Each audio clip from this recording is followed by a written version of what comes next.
आंदोलन पूरा सफल होईची। मयूरभंज ठारू आरंभ करी केन्दुझर ठारू आरंभ करी गजपति पर्यंत सेपटे सोनपुर बरगढ़ ठारू आरंभ करी एपटे जगतसिंहपुर केन्द्रापड़ा पर्यंत हर जगह प्रत्येक जगह लोक निज स्वतःस्फूर्त भाव दुकान बजार बंद कर लोक मैंने स्वतःस्फूर्त भाव ठिया किए किए किए पचार दौरान सब लोग तो ठिया ना स्वाधीनता संग्राम समय 30 कोटी लोक थे 30 लाख लोक भी ठिया ना 6 लाख लोक ठिया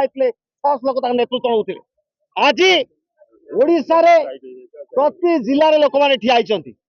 मु खबर नौली सकाल सकाल गोटे खबर आसला अनुगुल रु कहले दुकानी कहूँ कौन चाषी मु बेईमान हो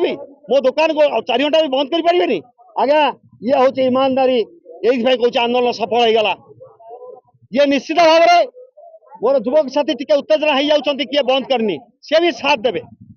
मना करुँ धमकेया दरकार ना ये अहिंसापूर्ण आंदोलन किंतु बेले बेले युवक को लगे जब भगत सिंह कहते काल को शुणा उच्च शक्तिर उच्च आवाज आवश्यकता अच्छी बम फोपाड़नी क्या मारिया बम फोपाड़ी उच्च आवाज रे लोक शुणा और निवेदन आज्ञा सेक्रेटरी जाऊँ सेक्रेटरी मंत्री कहते जी चाषी धान आंदोलन करा सी हूँ चाषीर शत्रु मु पचार चाहूँगी ये जो चाषी धान नहीं आसी 86 क्विंटाल धान जदि 8 क्विंटाल हो जाए ताले से चाषी मरियो ना बचो ताको कलेक्टर कहते तोर आर थर को देखीदे तार जो 1 लाख टका नुकसान हो किए दब से धान से पैसा आज्ञा से तो कहूँ सी जो कहते जो 86 क्विंटाल धानटा